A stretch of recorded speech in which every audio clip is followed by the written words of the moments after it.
This is TLV1.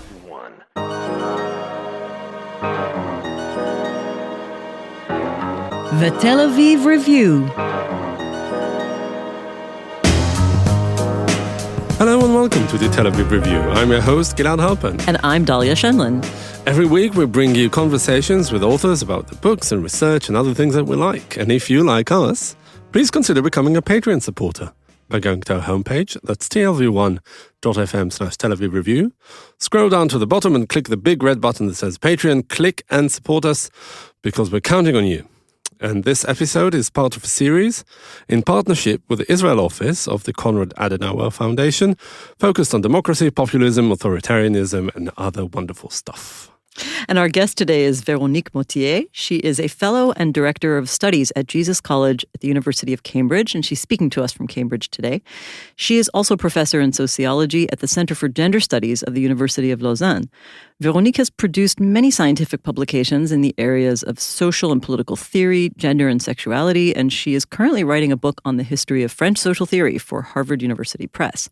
Today we'll be discussing Véronique's recent research about gender and sexuality and how they're used in political debates in Europe, starting with a recent article that she co-authored with Dina Bader called Femonationalism and Populist Politics, the Case of the Swiss Ban on Female Genital Mutilation, published in the journal Nations and Nationalism. Véronique, welcome to our show. Thank you for inviting me. I want to start with this 2020 article on the concept of femonationalism, or maybe it's femonationalism, which examines a very complex issue of legislation in Switzerland to prohibit female genital mutilation, FGM for short. You look at this specific issue as part of a broader question about national identity and nationalism in Switzerland. I wanted to ask you, what is the national dilemma that this issue revealed in Switzerland and about the political direction of the country, in your opinion? So I've been working for a long time, both as a sociologist and as someone who's half Dutch, half French, Swiss, and working in England. I've for a long time been interested in analyzing the boundaries of national identity. When nations and states define national identity, it's really, really important to examine which categories of people are included in our ideas about the nation and which types of people are seen as worthy of national recognition as citizens with rights and duties, and also to ask which types of citizens are defined as ultimately the outsiders who do not quite fit in. And of course, in the European context, historically, and Switzerland is very much part of that narrative, historically throughout the first half of the 20th century, the most dramatic examples of yesterday's outsiders were, of course, the example of Jewish citizens who in many countries were seen as, at best, as second-class citizens, at worst as an inferior race, or travelers, so-called gypsies, although we don't use that term anymore nowadays, who were similarly stigmatized or much worse. Now, I'm really interested in today's outsiders. And in today's, in European countries today, the outsiders are, for example, illegal migrants or asylum seekers, or people whose legal right to citizenship and residency is recognized, but who are nevertheless seen as citizens of somehow inferior quality, such as people with a disability who are unable to work and who are therefore seen as unproductive, as a burden on the state, or the unemployed, or people who have full citizenship rights but who are of migrant origins and who therefore continue to be looked at with some suspicion. Now, politically, these citizens and non-citizens of migrant origins are increasingly targeted by hostile political attacks. This is in itself nothing new. It's a story we're seeing in many European countries. Switzerland is again, in that sense, not dissimilar to other European countries. The Populist Party in Switzerland is currently the largest political party in Switzerland, so they have a lot of political power. But I think there's something really new happening in these attacks today, which we need to pay close attention to, at least all of those who are interested in critical analysis of populism and also in the political effects of populism. And the concept of femonationalism, I would argue, helps us to grasp better what's going on here. What is femonationalism? What's going on here? Well, this concept of femonationalism was coined quite recently, actually in 2017, by an Italian scholar, Sarah Ferris, who used the term to refer to the ways that human rights, particularly women's rights, are evoked in public debates as precious national values And these precious national values are depicted as threatened by non-Western migration. So she used this term as a way to diagnose one of the innovative ways in which more recent forms of populist discourses are suddenly defending women's rights. But they're using this defense of women's rights as a weapon against foreigners, and more precisely against those categories of migrants that they want to keep outside of the nation, that they want to, in other words, disqualify from membership of the nation. What were the indicators pointing to your assessment that the legislation was being co-opted for what you call an exclusionist nationalist or populist agenda in Switzerland, rather than just protection of feminism and human rights? Well, let's take a practical example to show how this works. And here I'm drawing on this case study on female nationalism in Switzerland, which I co-authored with this wonderful young scholar, Dina Bader, which you mentioned at the beginning, at the introduction to this podcast. Now, in the Swiss case, arguably studying anti-migrant politics is particularly interesting because Switzerland has the second highest inflow of permanent immigration as a percentage of the national population of all European Union countries, after tiny Luxembourg. So there is a very large proportion of foreigners, and more precisely of quite recent migrants who don't have Swiss nationality. Now, Switzerland also has one of the most restrictive regimes for naturalization. It's really, really difficult to gain Swiss nationality. And of course, gaining a passport is arguably the most explicit symbol of acceptance in any nation. Migrants of African descent have especially low levels of naturalization. So they're particularly, they encounter particular obstacles when they apply for a Swiss passport.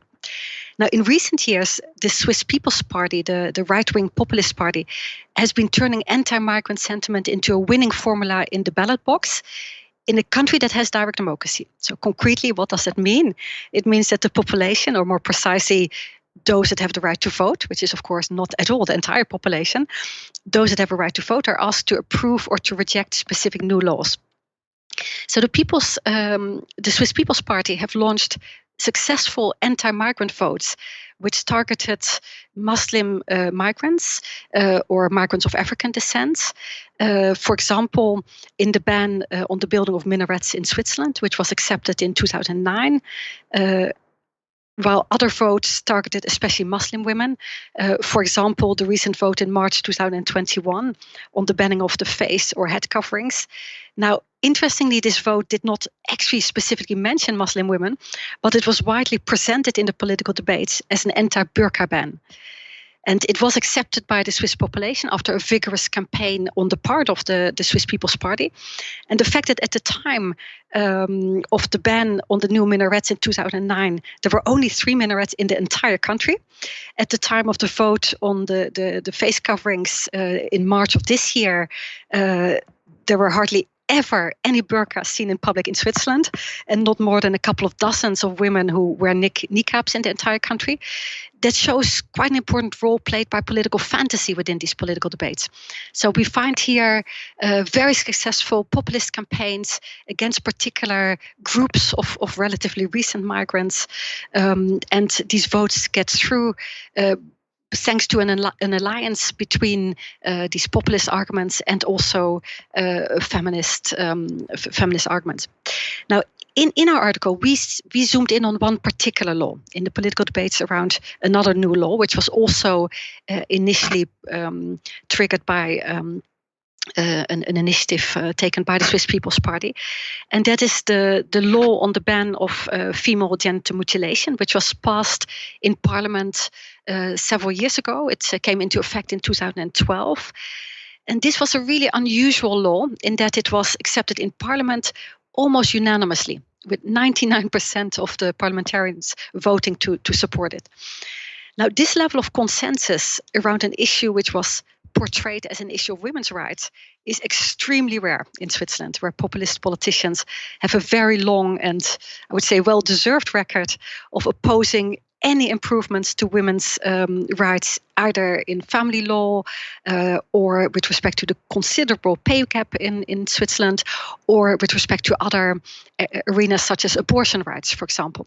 So this is not a party that is traditionally known for its keen support of women's rights or of gender equality more generally. And the reason why we were interested in this particular law was precisely because of this unanimity. So this never actually got to a referendum. It never got to a direct democracy vote because it wasn't needed. There was absolutely no opposition to it within the parliament, right? So in the normal circumstances when there is a lot of opposition to a new law, usually some opposition groups launch a request for a referendum, and that means that the population votes on it. Or they take the initiative of asking the population to vote on a new law. In this case, it never actually got to a direct democracy vote because the support from Parliament was absolutely stunningly unanimous. Now, I should probably at this point clarify before I go on that we are absolutely not defending the right to female genital mutilation in our research. So we're not arguing that female genital mutilation is unproblematic. Feminists have long fought for a ban on female genital mutilation, which the WHO defines as the partial of complete removal of external female genitalia. So this has long been a feminist issue, and not just in the West. I mean, initially from the 1980s onwards, Western feminists started fighting against this practice at the time when the practice was, like today, primarily taking place in African countries, sub-Saharan countries, as well as in some Arabic countries. Nowadays, in many African countries, women's groups are also fighting against these practices in a grassroots movement, and we are not in any way questioning that. So our article is absolutely not meant as a defense of female genital mutilation. What interested us really was the way this theme was taken up by the Swiss Populist Party as a way to portray migrant populations in Switzerland, and especially migrant populations of African descent, as backward and as incompatible with the modern Swiss nation. In doing so, they were completely unhampered by the fact that there's no single known case of female genital mutilation performed within the Swiss territory since 1996. So there simply hasn't been any known cases performed within the Swiss territory since 1996, which was the year of the only case that was ever brought to court so far. So that was our starting point. So like with the minarets, like with the face coverings, how come that a phenomenon, a practice which seemed to be very little in existence, became the object of such a strong political consensus as to the need to ban it? But even more interestingly, why would a far-right political party co-opt an issue that is so associated with a progressive agenda as women's rights in the first place, and not evoke other values that they're more comfortable with?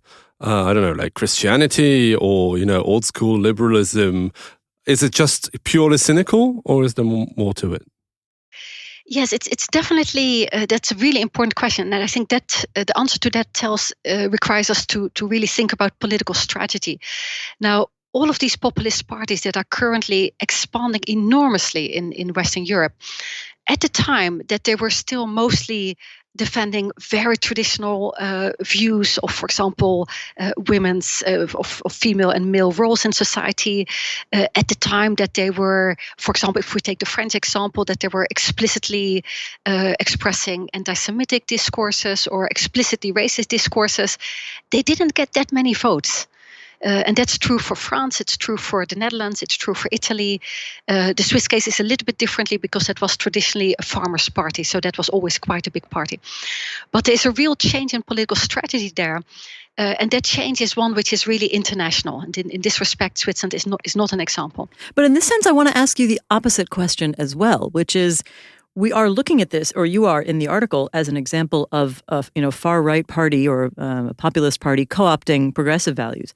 But couldn't you also consider that from the perspective of progressive or feminist or human rights communities, there is an unusual level of partnership here with precisely the parties who are usually there, opposed to their values, and that they should essentially celebrate it, leverage it, and maybe see it as an opening to pull even those far-right populist parties a little more towards their values. Could we also look at it that way? Well, that is a political reaction that one might have. I mean, we've certainly seen some very interesting and unusual alliances in the Swiss case, but also elsewhere between these populist politicians and social democrat, green and feminist politicians around particular topics such as these. And one could, and here I'm also speaking from a politically progressive feminist position myself, should we actually worry if far-right politicians are suddenly starting to express a heartwarming admiration for women's rights, right? Maybe they're being converted, or maybe we shouldn't even care whether this is purely cynical or purely opportunistic, as I would argue it is, if the outcome is one that suits us. And well, you're preempting exactly my question on this. So now we're ready for you to answer. Exactly. So these are very important questions of political analysis. And that's why an analysis of a case like this goes way beyond just the technicalities of a legal debate in one little country in Europe. I think there's something much bigger at stake here. And that's the position of progressive, pro-feminist activists and citizens more generally towards some aspects of the successes, of the recent successes of the populist right, which have been thanks to this quite recent embrace of women's rights, but also of gay rights. For example, in the Netherlands, and this is really historically probably the very first time that we saw this change in strategy at work.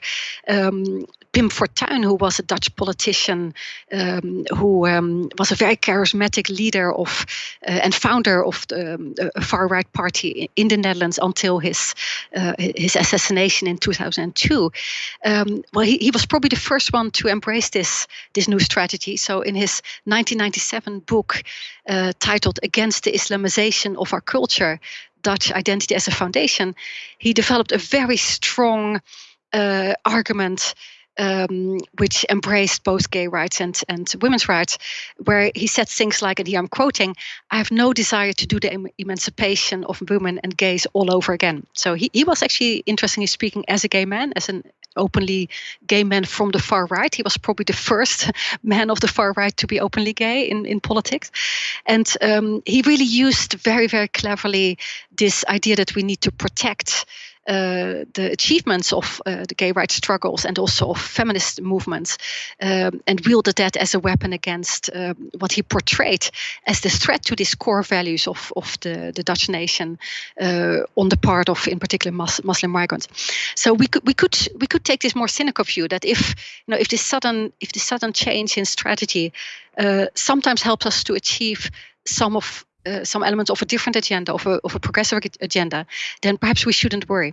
And I disagree. And to show you why I disagree, I think we need to look more carefully at what else is happening. And what else is happening is precisely that this defense of gay rights and this defense of women's rights goes hand in hand with the exclusion of certain types of migrants from our society. So it's being instrumentalized in an opportunistic way to serve xenophobic, anti-foreigner, anti-Muslim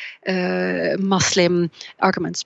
So if we take a closer look at the Swiss case on genital mutilation, which is just one example of this kind of phenomena at work, then we see that the whole debate really led to both a symbolic exclusion. So the symbolic exclusion is that in the debates at the time, migrants ended up being portrayed as backward, as incompatible with the values of modern Western society, particularly migrants of African descent.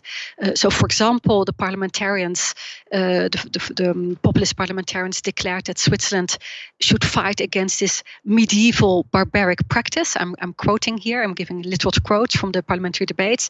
They said we should fight this by any means. The new law was portrayed as putting a security wall against the national borders to repel female genital circumcision, which was imagined as a huge threat arriving from outside of those borders.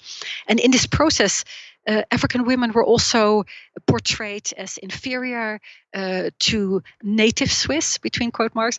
So between inverted commas, they were portrayed as incapable of any capacity for rational decision-making themselves. So they were, in other words, they were symbolically portrayed as incompatible with the modern Swiss nation and therefore not worthy of being accepted within that nation. However, that exclusion was not just symbolic, it was also practical. And to understand that, we need to look at some of the very practical applications of the law. So let's look at the very first criminal court case that came out of this law. And this very first criminal court case was in 2018. Now, what happened in this case?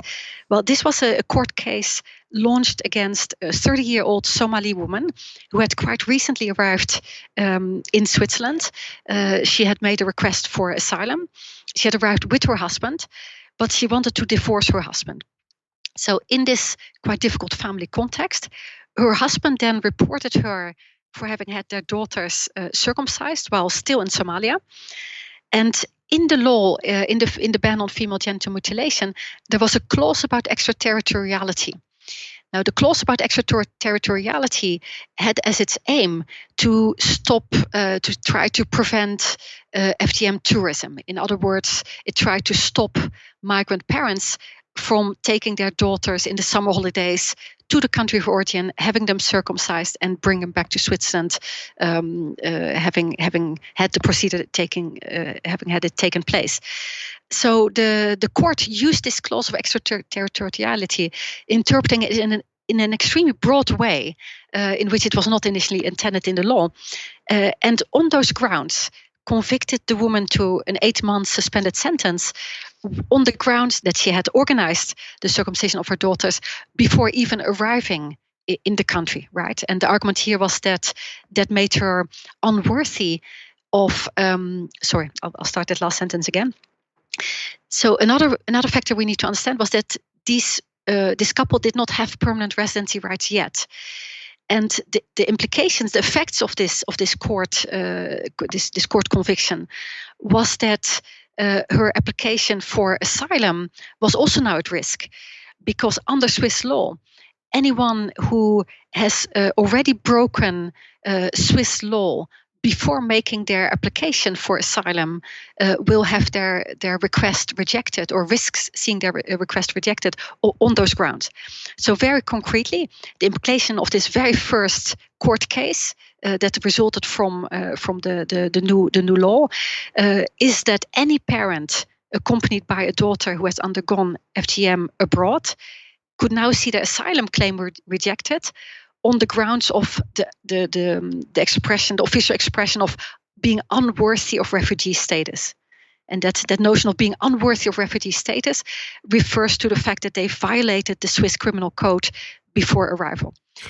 Now, in this case, and this is where it becomes, where the feminist dimension becomes very clear and very pressing as well, the father who denounced his wife for having let this happen, he actually had a criminal record of severe violence against his wife that included an attempt at strangling her. So in the aftermath of the court case, the father who had denounced his wife now became the heroic parent who defended his daughters whose physical integrity had been damaged, whereas the wife, who was a victim of gender violence, of very, very severe gender violence, she was almost murdered by her husband, now became the unworthy mother and the unworthy citizen who should not have a right to stay within the Swiss territory. Not exactly a victory for progressive feminists. Yeah, exactly. But to what extent do these contours of this debate, as you describe them so well in the article and now in this conversation, to what extent can we draw broader conclusions about the state of populism in Europe at large?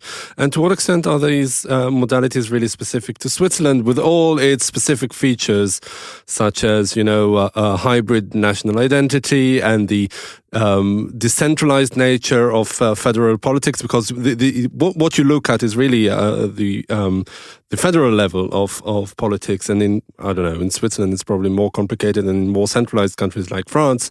And also bearing in mind, as you said in the beginning of this conversation, that there's a relatively low or an extremely low level of integration among immigrants in Switzerland. To what extent do all these features come into play when you look at Switzerland in the broader European context? Yes, so you're completely right in pointing out that there are both aspects of this story that are specifically Swiss, and other aspects that really speak to a much wider story about what's happening to populism in European countries, which is also why I think we should be interested in this way beyond the Swiss case more narrowly. Firstly, yes, Switzerland is for most of your audience will already know this, but it's probably good to sort of briefly re-explain this. Switzerland is a country which is very diverse in terms of its internal makeup, in terms of its population. So both because of this comparatively high level of quite recent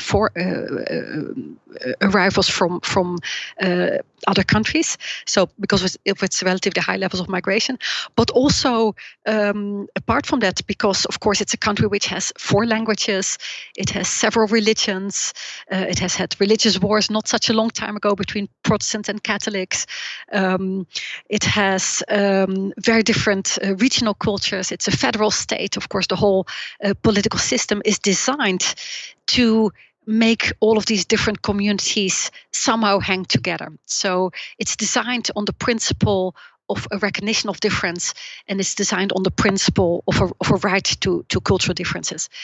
However, when we take a closer look at this, at the political mechanisms of this, we see that, of course, your right to express your cultural difference is really concretely limited to those who are recognized as citizens, to those who have voting rights, and who can therefore participate in the day-to-day political decision-making to an extent which is much more important than in other European countries, precisely because of the direct democracy decisions which sort of come on top of the parliamentary process, which of course other European countries have, but they don't have the direct democracy layer on top of that.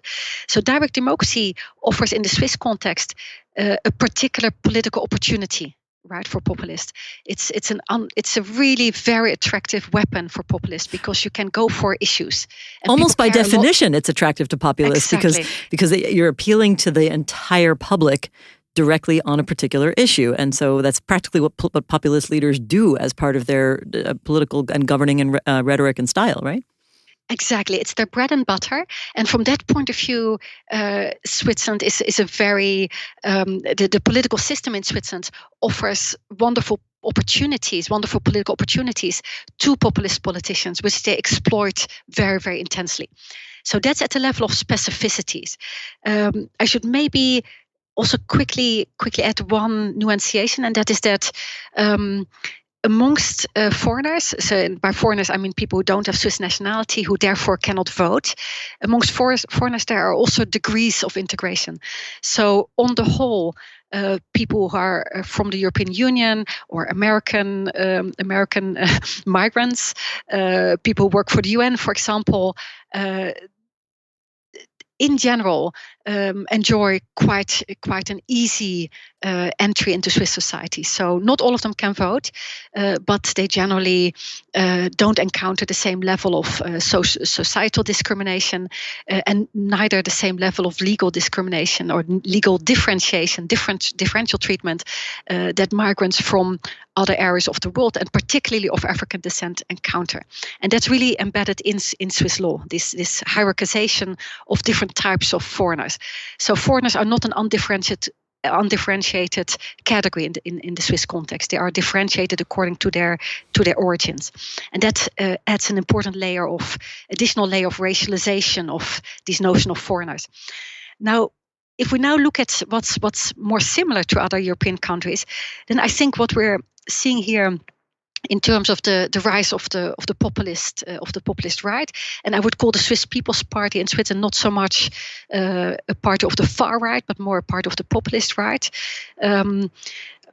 And yet, on many points, they agree with each other. We know they work with each other a lot. We know the far right and populist right wing parties in Europe are collaborating a lot in recent years. They have a lot of intense discussions between themselves. So they're also discussing strategy a lot. And from that point of view, I think what's really interesting, again, from the point of view of anyone who's interested from a critical point of view in trying to think through what the effects of this change in strategy is, I think the main effect is that this change in strategy goes a huge way towards explaining the much greater electoral successes of these parties. And that's a story which is true for all of these countries, whether we're talking about France or Italy or the Netherlands or Switzerland. It's much easier. For the far right, let's put it differently. For the extremist parties, the far right parties, they were traditionally catering for a small group of voters. And they deliberately only catered for that small group of voters. They were seeing themselves mostly as oppositional parties. The big change of strategy, which should actually worry all of us in at least the last decade, is that they're now no longer going for that position of outsiders themselves. They want power. They're really going for power. And the change in strategy is part of that wider expansion of the changing political ambition. Whether it's in France or in the Netherlands or in Germany or in Italy or in Switzerland. And Switzerland, again, is a bit different because that was already a big party. But in those other countries, this portraying itself as being very tolerant towards minorities, tolerant towards gay rights, supportive of gender equality, without actually doing much concrete, while at the same time reinforcing and reproducing their record of consistent opposition to any to most gender equality legislation. This very strange dynamic, this very complex dynamic, allows them to reach out to a much wider group of voters than their previous, much more extremist positions would have allowed them to get. Right. Well, I want to ask you about this because, much of your work is about gender and sexuality. You have a co-edited book from 1998 called The Politics of Sexuality, right on this topic, well in advance of some of the current trends. And, we have been doing an ongoing series for the last 2.5 years about national, the newest wave of national populism. Most of the literature we've been considering and people we've had on the show have looked at the distinct groups that are leveraged by populist politics as either a matter of immigrants and xenophobia or the elites versus the authentic people and the working class. And this article as well deals with African migrants as the touchstone for the populist themes. But I want to ask you, in the context of the rest of your work, how should we look at gender or sexuality as within the political movement of national populists as we see them in the current manifestation? I think if we zoom in on the struggles, on the political struggles around gender and sexuality, we get a somewhat different picture. That's why I think it's interesting to do that. It's not just because it's the topic I'm interested in, but I think it's also generally interesting in terms of the internal dynamics of far-right politics today. There's something genuinely new happening there, and that's a different. That gives us a different picture from the more traditional hostility towards, foreigners and the more traditional discourses which have been xenophobic since many decades already.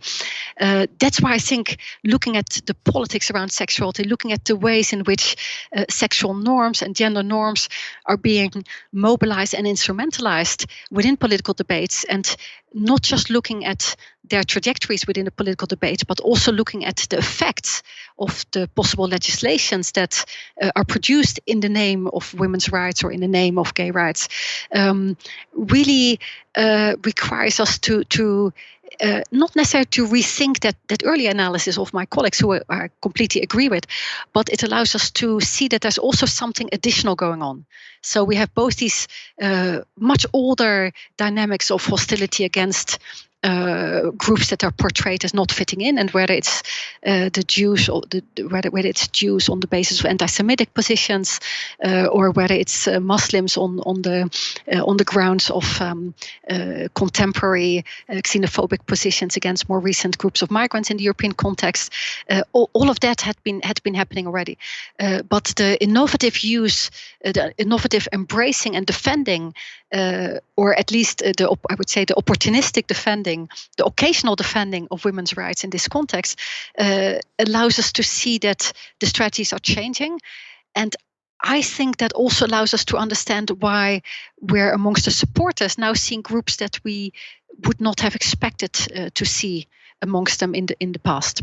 So then I would like to ask you now, perhaps not as a scholar, but what do you think should be the answer of the feminist civil society, or feminist activists to all this? I mean, you alluded to it earlier, saying, maybe they should just accept that 99% of the Swiss parliament voted in favor of a feminist proposition.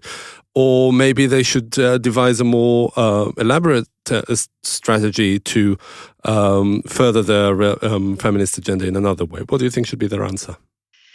Well, I think most feminist politicians are very well aware of this dynamics. They know what they're risking when they're doing this. So there is, of course, also political opportunism on their side in some situations.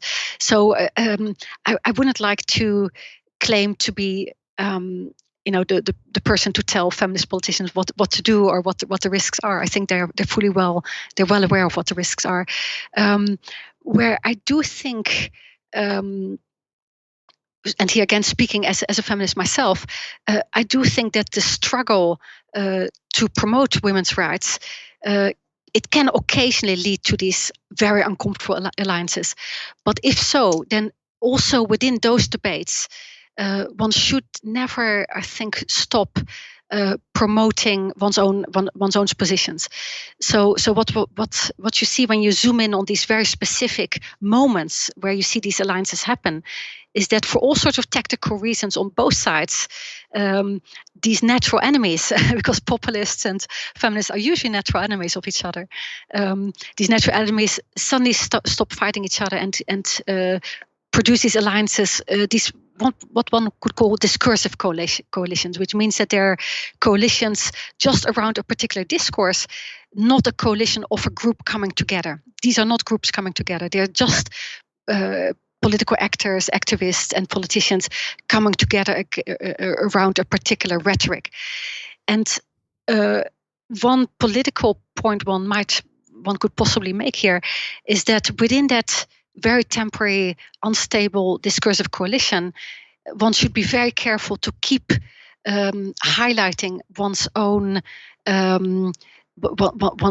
arguments. So that, for example, if social democrat feminist politicians in this case, who have been generally promoting who have been generally much more critical of the, for example, the asylum regime in Switzerland, who have been much more promoting a more open political, more open set of policies with regard to, in particular, Muslim or African immigrants. They should also within these debates keep making that clear, that this goes not, that in these temporary alliances, they should actually use these temporary alliances to keep promoting also their own agenda more widely. And that is something that sometimes gets lost. That gets lost in the intensity of debate, which are about single topics rather than about wider issues and wider programs. Okay, Véronique Mottier, a fellow and director of studies at Jesus College, Cambridge, and professor of sociology at the Centre for Gender Studies at the University of Lausanne. Thank you very much for joining us today.